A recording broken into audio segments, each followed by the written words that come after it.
Welcome to another updates video for February 2022. In policies under integration, added a new policy called Component Manager.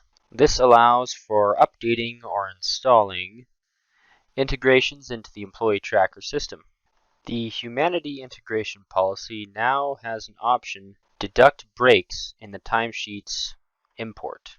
The Throw New Shift option in the Throw Catch screen now has the option for repeat to throw multiple shifts. The ZK push settings policy in advanced settings now has the ability to add a clock name linked to the serial number. Added a new option to the prorate formula, only days with paid time included in work shifts.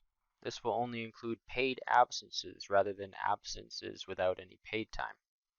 Fixed an issue where if a user changed the lockout edit date and other users went to check it, it would not refresh for them. The date will now refresh for other users if a user changes this date.